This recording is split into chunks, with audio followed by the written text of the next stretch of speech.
درود شریف پڑھ لیں۔ اللہم صلی علی محمد وعلی آل محمد کما صلیت علی ابراہیم وعلی آل ابراہیم انک حمید مجید۔ اللہم بارک علی محمد وعلی آل محمد کما بارکت علی ابراہیم وعلی آل ابراہیم انک حمید مجید۔ اعوذ باللہ من الشیطان الرجیم، بسم اللہ الرحمن الرحیم۔ رب اشرح لی صدری ویسر لی امری واحلل عقدۃ من لسانی یفقہوا قولی رب زدنی علما۔ الحمدللہ رب العالمین۔ سب سے پہلے اللہ تعالیٰ کا شکر ہے جس نے ہمیں قرآن پاک کو سیکھنے سمجھنے کے لیے رمضان مبارک کی بابرکت گھڑیوں میں اکٹھا فرمایا ہے۔ تو ہم خلاصہ قرآن شروع کرتے ہیں، جس میں آج پہلا پارہ اور دوسرے پارے کا نصف یعنی 1.5 پارہ ہوگا۔ قرآن پاک کی سب سے پہلی سورہ جو ہے وہ ہے سورہ فاتحہ۔ سورہ فاتحہ فتح کے لفظ سے ہے، اس کا مطلب ہوتا ہے کھولنا۔ جب قرآن پاک کو کھولا جاتا ہے تو سب سے پہلے سورہ فاتحہ ہی ہوتی ہے، جس سے قرآن کا آغاز ہوتا ہے۔ اس سورہ کے بہت سے نام ہیں، جیسے ام القرآن، اور ام القرآن کا مطلب ہوتا ہے کہ قرآن پاک کی سب سے بڑی بیس، یا ماں بھی کہتے ہیں عربی میں ام کو۔ ام الکتاب، ام القرآن۔ قرآن پاک میں زیادہ تر اللہ تعالیٰ نے 6 مضمونوں کو بیان فرمایا ہے، جن میں سب سے پہلے توحید کا بیان ہے قرآن پاک میں۔ نمبر 2 رسالت، نمبر 3 قیامت، نمبر 4 احکامات کہ اللہ تعالیٰ نے کیا کیا کرنے کا حکم فرمایا، نمبر 4 احکامات، نمبر 5 ایمان والے لوگ، اور نمبر 6 ایمان نہ لانے والے لوگ۔ یہ 6 مضمون ہیں زیادہ تر پورے قرآن پاک میں۔ کہیں آپ کو توحید کا بیان ملے گا، کہیں ہمیں رسالت کی آیات ہوں گی، کہیں قیامت کے بارے میں ہوگا، اور اسی طرح اللہ تعالیٰ کے احکامات ہوں گے، اور ماننے والے اور نہ ماننے والے۔ تو یہ 4 مضمون جو قرآن پاک میں ہے۔ سورہ فاتحہ میں 6 مضمون، سورہ فاتحہ میں ان 6 مضمونوں کو اکٹھا جمع کیا گیا جو پورے قرآن میں کہیں کہیں ہیں۔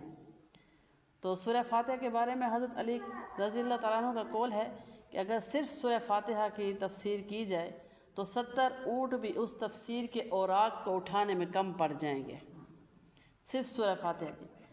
تو یہ قرآن پاک اتنا اپنے اندر ایک ایک لفظ، ایک ایک صورت اپنے اندر خزانے اور اتنے بے بہا سمندر رکھتا ہے۔ تو جب سورہ فاتحہ کے اندر اتنی تفاسیر ہیں کہ 70 اونٹ بھی اس کو اٹھانے کے لیے کم پڑ جائیں گے، تو ہم 1.5 سپارے کو چھوٹے سے وقت میں سیکھنے سمجھنے کے لیے ایسے ہے جیسے کوزے میں سمندر کو بند کرنا۔ تو اللہ تعالیٰ سے دعا ہے کہ ہمیں صحیح بولنے اور صحیح سننے کی توفیق عطا فرمائے۔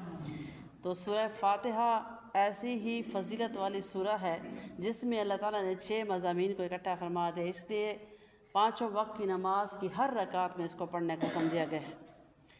اور یہ شفا، سورہ شفا بھی ہے، ہر بیماری کی شفا ہے۔ جس مریض پہ بھی سورہ فاتحہ دم کی جائے اس کو اللہ تعالیٰ شفا عطا فرماتے ہیں، حدیث میں آئے ہیں۔ اور کیسے اس میں 6 مضمونوں کو اکٹھا کیا گیا ہے، جیسے الحمدللہ رب العالمین، الرحمن الرحیم توحید کا ذکر آ گیا، مالک یوم الدین قیامت کا ذکر آ گیا، ایاک نعبد و ایاک نستعین بندگی کا ذکر آ گیا۔ اس میں احکامات جو اللہ تعالیٰ دیتے ہیں، اس میں یہ اظہار ہے کہ ہم انشاءاللہ آپ کے احکامات کو پورا کریں گے۔ اہدنا الصراط المستقیم دعا آ گئی، آگے ان لوگوں کا ذکر جو ماننے والے ہیں، صراط الذین انعمت علیہم، وہ لوگ جن پہ تو نے انعام کیا۔ پھر آخر میں اللہ تعالیٰ فرماتے ہیں غیر مغضوب علیہم ولا الضالین، وہ جن پہ آپ کا غصہ ہے یا وہ جن کو آپ نے گمراہ کیا، ہمیں ان میں سے نہ بنانا۔ اب ماننے والوں کی اللہ تعالیٰ نے ایک صفت بیان فرمائی کہ انعمت علیہم، جن پر تو نے انعام کیا، اور نہ ماننے والوں کی 2 ہیں، ایک ہے مغضوب جن پہ اللہ تعالیٰ کا غصہ، ایک ہے ولا الضالین جو گمراہ ہیں۔ تو جتنے بھی مضمون پورے قرآن میں ہمیں ملیں گے وہ ایک ہی سورۃ فاتحہ میں اللہ تعالیٰ نے 6 کے 6 مضمون بیان فرما دے، تو سورۃ فاتحہ کی فضیلت مزید بڑھ گئی، اور اس کی اہمیت کا ہمیں اندازہ ہو گیا کہ کیوں اللہ تعالیٰ نے 5 وقت کی نماز کی ہر رکعت میں اس کو پڑھنے کا حکم دیا ہے۔ آگے سورہ بقرہ۔ سورہ بقرہ حروف مقطعات سے شروع ہوتی ہے۔ مقطعات کا مطلب ہوتا ہے ایک ہے قطع، عربی کا لفظ جس کا مطلب ہوتا ہے ٹکڑا۔ مقطعات ٹکڑے، الف لام میم سے شروع ہوتی ہے، جس کے معنی اللہ تعالیٰ کے سوا کوئی نہیں جانتا، اور حروف مقطعات سے جو بھی سورہ شروع ہوتی ہے تو اس میں یہ اہمیت ہوتی ہے کہ اللہ تعالیٰ ہی سارے کچھ جاننے والے ہیں، عالم الغیب۔ اس میں قرآن پاک کی اہمیت کو بیان فرمایا گیا ہے پہلی آیات میں کہ ذالک الکتاب لا ریب فیہ ھدی للمتقین، کہ اس میں کوئی شک نہیں، ایسی کتاب ہے جو سراسر ہدایت ہے۔ پھر اس میں سورۃ بقرہ میں بھی ماننے والوں کی صفات اللہ تعالیٰ نے بیان فرمائی ہیں کہ جو اللہ پہ ایمان والے لوگ ہوتے ہیں، مسلمان ہوتے ہیں، سب سے پہلے تو وہ غیب پہ ایمان لانے والے تھے۔ غیب کے پہ ایمان یعنی ہم نے اللہ تعالیٰ کو دیکھا نہیں، ہم نے رسولوں کو دیکھا نہیں، ہم نے جنت دوزخ دیکھی نہیں، لیکن ہمارا ایمان ہے کہ سارا کچھ برحق ہے، اللہ بھی، اللہ کے رسول بھی، ان پہ کتابیں بھی، آخرت بھی۔ تو ایمان والوں کی سب سے پہلی صفت اللہ نے بیان فرمائی غیب پہ ایمان، پھر نماز کی پابندی کرنے والے، زکوٰۃ صدقات ادا کرنے والے، آخرت پر ایمان، یہ اللہ تعالیٰ نے ایمان والوں کی صفات سورہ بقرہ میں بیان فرمائی ہے۔ اور منافقین کے بارے میں بھی بتایا کہ منافقین کون ہوتے ہیں۔ ایک ہوتا ہے کافر جو سراسر علی الاعلان اس چیز کا اعلان کرنے والے کہ ہم نہیں مانتے۔ دوسرا ہوتا ہے منافقین کی جو اللہ تعالیٰ نے اسی قرآن پاک کے اس پارے میں اور اس سورہ میں بیان فرمائے وہ یہ کہ منافقین حسد کرنے والے ہوتے ہیں، مکر و فریب کرنے والے، بیوقوف، ایمان والوں کا تمسخر اڑانے والے، اور دوسرا ایمان والوں کو کہنے والے کہ ہم آپ کے ساتھ ہیں، اور کافروں کو کہنے والے کہ ہم آپ کے ساتھ ہیں۔ یہ درمیانی طبقہ جو ہے منافقین کا ہے۔ اس لیے ہمیں بہت سی احادیث میں اللہ کے نبی صلی اللہ علیہ وآلہ وسلم نے ایسی کیفیت سے منع فرمایا ہے، منافقین والی کیفیت اختیار نہ کرو۔ تو منافقین کا بھی ذکر سورہ بقرہ میں ہے، اور جیسا کہ نام سے ظاہر ہے بقرہ کہتے ہیں گائے کو عربی، یہاں پہ ایک گائے کا بھی آگے واقعہ آتا ہے جو بنی اسرائیل قوم میں پیش آیا تھا کہ ایک شخص قتل ہو گیا، تو اس کے قاتل کا پتہ نہیں تھا کہ اس کو کس نے قتل کیا ہے۔ تو بنی اسرائیل کے لوگ حضرت موسیٰ علیہ السلام کے پاس گئے کہ ہمیں پتہ ہونا چاہیے، ہمیں تو پتہ نہیں کہ کس نے قتل کیا، تو ہم کیسے معلوم کریں گے کہ کس نے قتل کیا؟ تو پھر اللہ تعالیٰ کی طرف سے حضرت موسیٰ علیہ السلام کو ایک وحی بھیجی گئی کہ ایک گائے کو آپ ذبح کریں اور اس کے جسم کا ایک ٹکڑا اٹھائیں اور جو قتل ہو چکا ہے شخص اس کے ساتھ لگائیں۔ جیسے ہی لگائیں گے تو وہ جو قتل ہو چکا ہے وہ اٹھ کے بیٹھ جائے گا اور اپنے قاتل کا نام خود بتا دے گا۔ تو اس طرح پھر ایسا ہوا کہ گائے کو ذبح کیا گیا، پھر گائے کو ذبح کرنے کے بعد ایک گوشت کا ٹکڑا اس شخص کو لگایا گیا، وہ اٹھ کے بیٹھ گیا، اس نے اپنے قاتل کا نام بتایا گیا۔ اس سے بہت سی حکمتیں ظاہر ہوتی ہیں۔ ایک تو یہ کہ جو بنی اسرائیل قوم کا یہ عقیدہ تھا کہ اللہ تعالیٰ کیسے ہمیں مارنے کے بعد دوبارہ زندہ کریں گے، ہم نہیں مانتے، بڑی ان کی اس بات پہ بحث و تکرار تھی موسیٰ علیہ السلام کے ساتھ کہ ہم نہیں مانتے۔ تو ایک ان کا یہ عقیدہ غلط ثابت ہو گیا، انہوں نے اپنی آنکھوں سے دیکھ لیا کہ جو اللہ مار سکتے ہیں وہ زندہ بھی کر سکتے ہیں۔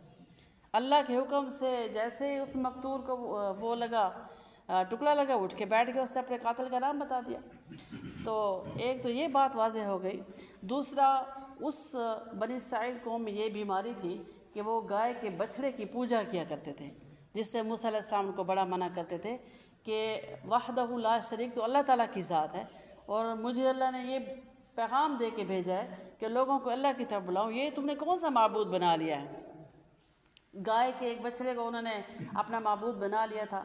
تو یہ انہوں نے آنکھوں سے دیکھ لیا کہ جس کو ہم معبود بنا کے بیٹھے ہیں اس کو اگر ذبح کیا جائے وہ تو کچھ نہیں کر سکتا، وہ تو بے بس ہے، ایک جانور ہے۔ اب ذبح بھی ان کے سامنے ہو گیا اور اس کے ٹکڑے کو بھی اٹھا لیا گیا۔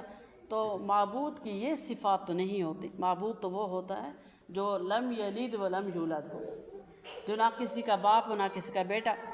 تو ایسے ہی ان پہ اس بات کو بھی واضح اللہ تعالیٰ نے کرنا تھا اس واقعے سے، جس سے سورہ بقرہ کا نام بقرہ پڑا، اور بقرہ گائے کو کہتے ہیں۔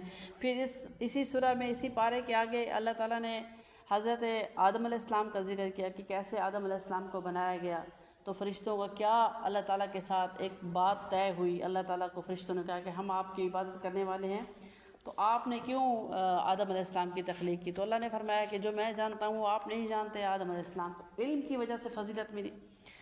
تو آگے اس کا ذکر حضرت آدم علیہ السلام کا ذکر بھی پہلے پارے میں آتا ہے، اور پھر آخر میں حضرت ابراہیم علیہ السلام کا ذکر ہے کہ حضرت ابراہیم علیہ السلام نے اللہ تعالیٰ سے دعا کی اور انہوں نے خانہ کعبہ کی تعمیر کی اسماعیل علیہ السلام کے ساتھ مل کے. جب خانہ کعبہ تعمیر ہو گیا تو ہاتھ بلند فرمائے اور اپنی اولاد میں سے ایسا بچہ مانگا, ایسا نبی مانگا کہ جو اللہ تعالیٰ کی کتاب لوگوں کو پڑھ کے سنائے اور اس گھر کا حج کرنے کے سارے طریقہ کار سمجھائے. تو ان کی دعا کی برکت سے انہی کی اولاد میں سے اللہ تعالیٰ نے نبی اکرم صلی اللہ علیہ وآلہ وسلم کو بھیجا. تو یہ پہلے پارے کے آخر تک حضرت ابراہیم علیہ السلام کا یہ ذکر, اس کو واضح کیا گیا کہ کس کی دعا سے آپ صلی اللہ علیہ وسلم اللہ تعالیٰ نے دنیا میں بھیجا, اور پھر نبی اکرم صلی اللہ علیہ وسلم دنیا میں تشریف لائے حضرت ابراہیم علیہ السلام کی اولاد میں سے. تو دوسرا پارہ شروع ہوتا ہے. دوسرے پارے میں تحویل قبلہ پہلا ذکر ہے. تحویل قبلہ کہتے ہیں قبلے کی تبدیلی. جیسے اب ہمارا خانہ کعبہ ہمارا قبلہ ہے جس کی طرف ہم منہ کر کے نماز ادا کرتے ہیں, ہماری نماز میں ایک اہم رکن ہے, ایسے ہی جب مکہ سے مدینہ نبی اکرم صلی اللہ علیہ وسلم ہجرت فرما کے آئے تو 16 ماہ تک, تقریباً 16 ماہ تک وہ بیت المقدس کی طرف منہ کر کے نماز پڑھتے رہے. بیت المقدس کی طرف منہ کر کے نماز پڑھتے رہے. پھر نماز کے اندر ہی تحویل قبلہ کا حکم آ گیا کہ آپ ادھر نہیں بلکہ خانہ کعبہ کی طرف منہ کر کے نماز پڑھیے. تو اس میں کیا حکمتیں تھیں, کیا حکمت تھی, یہ اللہ تعالیٰ ہی بہتر جانتے ہیں. ہمارا جو کام ہے وہ صرف ہم حکمت کے پابند نہیں, ہم ہیں حکم کے پابند. ہمیں حکم کی پابندی کا حکم دیا گیا ہے, حکمت پہ نہیں.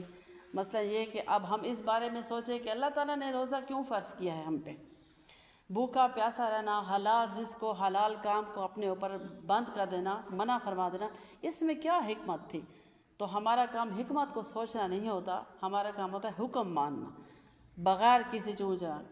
تو اللہ تعالیٰ کی یہ بہت بڑی ہم پہ مہربانی ہے, اللہ کا بہت بڑا کرم ہے کہ انہوں نے ہمیں حکمتیں بھی سمجھائیں اپنے نبی کے ذریعے, حکم بھی دیا, حکمت بھی سمجھائی تاکہ میرے بندوں کو سمجھ آ سکے. مثالیں بھی دی, قرآن پاک میں مثالیں, واقعات اس لیے دی گئی ہیں تاکہ ہمیں پتہ چلے کہ اللہ تعالیٰ کی پسند کیا ہے اور ناپسند کیا ہے.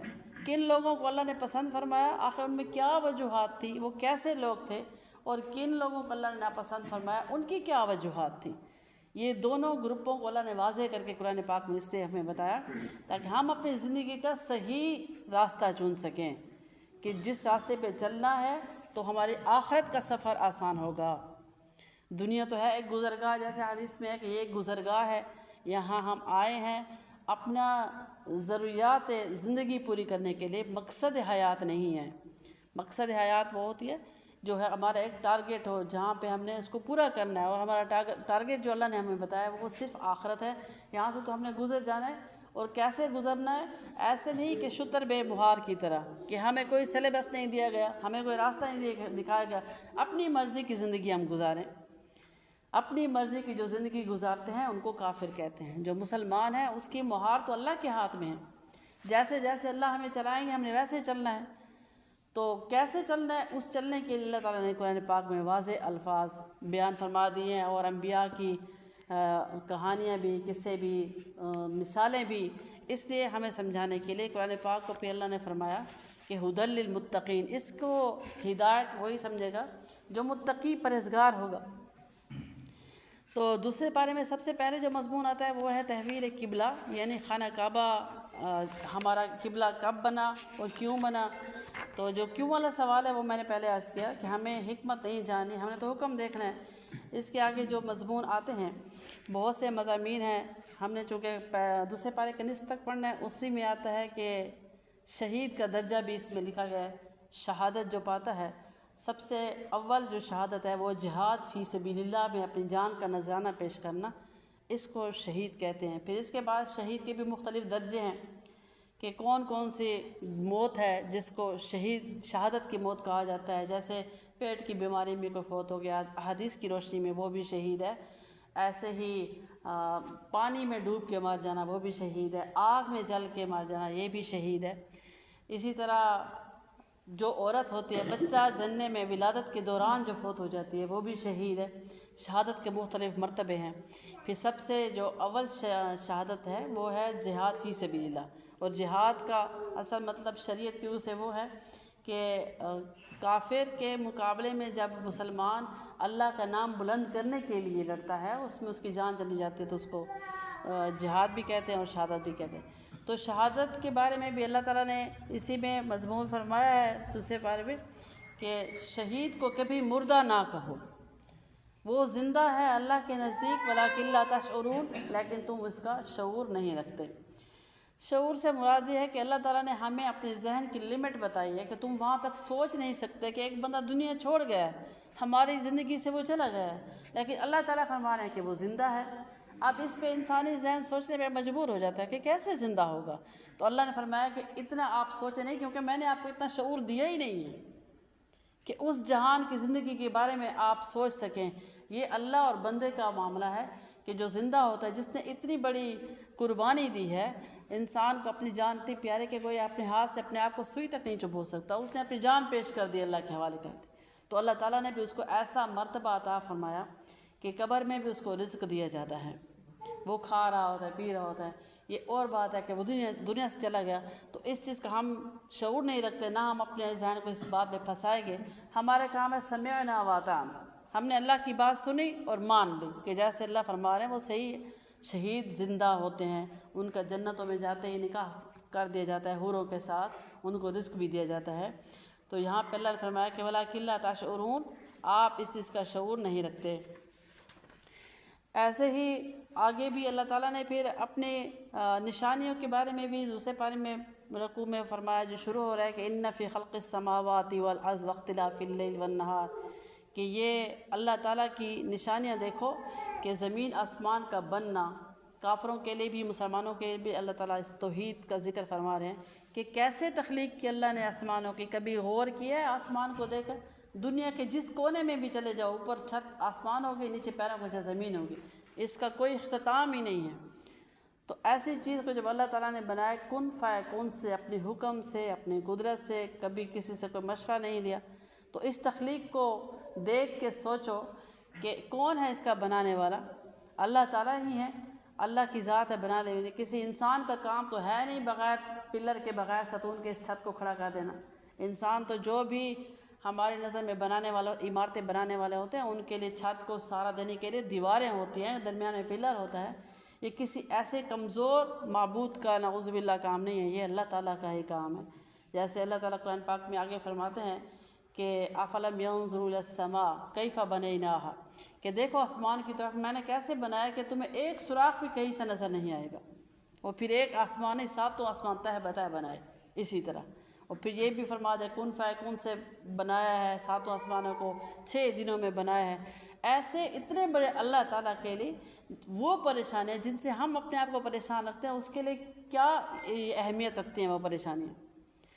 تو جتنے بھی ہمارے اندر کی پریشانیاں ہیں، ہمارے مسائل ہیں، اس رب کی بڑائی کو سوچ کے خود اپنے آپ سے ہمیں یہ کلام کرنا ہوگا، اپنے دل کو سمجھانا ہوگا کہ میرا یہ مسئلہ، میری یہ بیماری، میری یہ پریشانی تو بہت چھوٹی ہے، میرا رب تو بہت بڑا ہے، اتنا بڑا کہ اس نے اتنی بڑی کائنات اپنے کون سے بنا دی ہے، اس کے لیے میرے مسئلے کو حل کرنا کیا مشکل ہے، میری بیماری کو ختم کرنا کیا مشکل ہے۔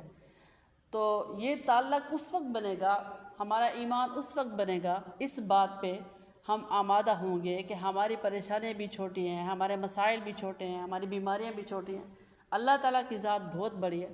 ایمان تب بنے گا جب ہم قرآن پاک پہ غور کریں گے، تو اللہ تعالیٰ کا جو وحدانیت ہے وہ ہمارے دل میں اترے گی۔ اور قرآن پہ غور تب کرنا ہے جب ہم اس کو سمجھنے کے لیے بیٹھیں گے، وقت نکالیں گے، قرآن کو سمجھیں گے کہ قرآن پاک کا پڑھنا تو ہے ہی باعث ثواب۔ اسی مہینے میں اترا ہے، قرآن پاک کی سالگرہ کا مہینہ ہے، اس کے ساتھ رشتہ مضبوط کرنے کے لیے دن رات جو آج کل اللہ تعالیٰ ہمیں دیے ہیں مانگنے کے، ہم اللہ سے مانگ کے اس سے رشتے کو مضبوط کریں۔ یا اللہ ہمیں اس کو سمجھنے کی توفیق عطا فرما۔ اس کو نہ سمجھنے کی وجہ سے آج ہم پریشان ہیں، کیونکہ ہم نے قرآن کو سمجھا نہیں، اس کے میسج کو نہیں سمجھا، اپنے دل میں اتارا نہیں کہ جب اللہ تعالیٰ نے اتنی بڑی بڑی آزمائشیں پیغمبروں پہ آئیں تو ان کو نکالا، پھر ان کی تعریف بھی فرمائی کہ پیغمبروں کی کیا کیا تعریفیں ہیں، کیوں میری نظر میں وہ اتنے اہم ہوئے کہ میں نے ان کو جس بھٹی سے بھی گزارا انہوں نے صرف صبر کیا اور میرے ساتھ تعلق بنا کے رکھا۔ تو پیغمبروں پہ کیا کیا آزمائشیں آئیں، کیا ان پہ تکالیف آئیں، یہ ہمیں دنیا کی کتابوں سے نہیں ملے گا، یہ قرآن پاک میں اللہ نے بیان فرمائے ہیں، اور اس لیے بیان فرمائے ہیں کہ ہم سمجھ کے اپنی زندگی کا جو طریقہ کار ہے، جو راستہ ہے، وہ صحیح اختیار کر لیں، تو پھر ہمیں کسی قسم کی کوئی پریشانی نہیں ہوگی۔ صحابہ کرام رضوان اللہ علیہم اجمعین نے قرآن کو سیکھا اور صاحب قرآن سے سیکھا۔ صاحب قرآن کون تھے؟ نبی اکرم صلی اللہ علیہ وسلم۔ اصحاب صفہ جو تھے انہوں نے اپنی زندگیاں گزار دی، سارے صحابہ کرام نے اپنی زندگیاں لگا دی قرآن کو سیکھنے سمجھنے کے لیے۔ حضرت عمر رضی اللہ تعالیٰ عنہ کے بارے میں کیا آتا ہے کہ انہوں نے سورہ بقرہ 8 سال میں سیکھی، 8 سال میں ایک سورہ۔ فرماتے ہیں جب تک ایک آیت پہ عمل نہ ہو جاتا اگلی آیت میں نہیں سیکھتا تھا۔ تو یہ قرآن پاک کو سیکھنے سمجھنے والے لوگ تھے، انہوں نے قرآن پہ عمل بھی کر کے دیا اور سیکھا سمجھا، تو آج جنتوں کے وارث بنے ہوئے ہیں۔ ان کی تعریفیں جو اللہ نے قرآن پاک میں فرمائی ہیں، رضی اللہ عنہم ورضوا عنہ، کہ وہ صحابہ کرام جو مجھ سے راضی ہوئے اور میں ان سے راضی ہوا، تو اللہ تعالیٰ نے اپنی رضا بھی ان کو دے دی۔ کیوں؟ اس لیے کہ انہوں نے اللہ کے احکامات کو سیکھا سمجھا، پھر اس پہ عمل بھی کر کے دکھایا۔ تو قرآن پاک میری بہنوں اس لیے آیا ہے، شروع میں سورہ بقرہ کی آیت ہمیں سمجھا گئی ہے کہ یہ تو سراسر ہدایت ہے، نہ کہ ان کاموں کے لیے جو ہم نے بنا رکھے ہیں۔ قسمیں اٹھانے کے لیے بھاگ کے قرآن لے آؤ، قرآن اٹھا کے لاؤ، قرآن پہ ہاتھ رکھو، غلاف پہ غلاف تبدیل کرنا کہ جی میں نے منت مانی ہے، میں اس پہ یہ غلاف چڑھاؤں گی، میں اس پہ پھول رکھوں گی، اس پہ میں پیسے رکھوں گی، اس کے لیے نہیں۔ اللہ تعالیٰ نے مقصد بتا دیا اور اس مقصد کو سمجھنے والوں کی کامیابی کی تعریف بھی فرما دیں۔ تو پچھلی قوموں کا ذکر قرآن پاک میں بھی اس لیے اللہ تعالیٰ نے ہمیں بیان فرمایا کہ جن قوموں نے عمل کیا ان کو میں نے کیا انعامات سے نوازا، اور جنہوں نے نافرمانی کی، حد سے زیادہ آگے گزر گئے، تو ان کا کیا حشر ہوا۔ تو بیان کرنے کا مقصد قرآن میں عاد قوم ہے، سمود تھی، حضرت نوح علیہ السلام کی قوم پہ سیلاب ہے، پتھروں کی بارشیں ہوئی، زمین پھٹ گئی، ایک چیخ سے سارے کے سارے تباہ ہو گئے۔ اس لیے ہے کہ امت محمدیہ صلی اللہ علیہ وسلم ان کاموں سے بچ جائیں، اللہ تعالیٰ کی نافرمانی میں اتنے آگے ہم نہ بڑھیں کہ ہم یہ بھول جائیں کہ اس سفر نے ختم بھی ہونا ہے۔ وہ دوسری زندگی ہے جو لامتناہی ہے، وہ ہے آخرت کی زندگی، اس کی کوئی حد نہیں ہے۔ جو دنیاوی زندگی ہے اس کا تو اختتام ہونا ہے، جب ہونا ہی ہے، ہم نے ختم ہونا ہے، سانس کی ڈوری ہماری کٹنی ہی ہے، اللہ کے سامنے پیش ہی ہونا ہے، تو کیوں نہ اس کی مان کے چلیں، تاکہ یہ تھوڑا سا سفر بھی آسان ہو اور پھر آخرت تو ہوگی ہی آسان۔ تو دنیا کی زندگی کو اللہ تعالیٰ نے قرآن پاک میں ہمیشہ کم ہی کہا ہے، اپنی کسی محبت کا اظہار نہیں کیا دنیا کی زندگی سے کہ کہیں اللہ نے فرمایا ہو کہ جی دنیا کی زندگی سے مجھے پیار ہے، بلکہ آخرت پہ اللہ تعالیٰ نے بڑا زور دیا۔ دنیا میں بھیجے گئے ہو اللہ تعالیٰ کی رضا حاصل کرنے کے لیے، لیبلوکم ایکم احسن عملا، مقصد حیات اللہ نے ہمیں بتا دیا کہ اس لیے بھیجا دنیا میں تاکہ تم آزمائے جاؤ اور پھر کامیاب ہو جاؤ۔ تو سب ہم آزمائش میں ہیں، جو جس کنڈیشن میں بھی ہے اللہ تعالیٰ کے امتحان میں۔ کیوں؟ اس لیے کہ ہم نے کلمہ پڑھا ہے۔ جو بھی کلمہ پڑھتا ہے وہ اللہ تعالیٰ کا پیارا ہوتا ہے، جو پیارا ہوتا ہے اس کو اللہ تعالیٰ قریب کرنے کے لیے مختلف آزمائش و امتحانوں سے گزارتے ہیں۔ اگر ہم کہیں کہ کیوں گزارتے ہیں تو پھر وہی بات ہو گئی کہ ہم نے اللہ تعالیٰ کے حکم میں کیوں کا سوال ہی پیدا کیوں کیا۔ تو اپنے پیاروں کو بھی تو گزارا، ابراہیم علیہ السلام کو آگ میں ڈالا، پھر کہا کہ اپنے بچے پہ گردن چھری چلائیں، وہ آزمائش تھی، اولاد بھی دیر سے ہوئی۔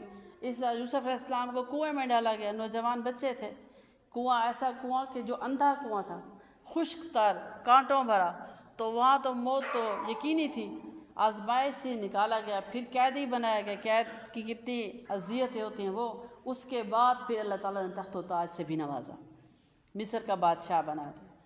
تو یہ سارے جو آزمائشیں، امتحان جو بھی قرآن پاک میں اللہ نے بیان فرمائی ہیں ہماری بہتری اور ہماری اصلاح کے لیے۔ تو اتنا رب کریم 70 ماؤں سے زیادہ محبت کرنے والا اللہ تعالیٰ ہے۔ جیسے بچے کو ماں چلنا سکھاتی ہے کہ کیسے بچے نے پاؤں پاؤں چلنا ہے، اس کو خود چلنے کے لیے نہیں چھوڑ دیتی کہ اب چلو، اگر چلتا ہے تو فوراً اس کے اوپر نظر بھی ہوتی ہے کہ ایسا نہ ہو کہ میرا بچہ گر جائے، اس کو چوٹ لگے، تو کوشش کرتی ہے کہ وہ خود چلے، نظر رکھتی ہے یا اس کا ہاتھ پکڑ لیتی ہے۔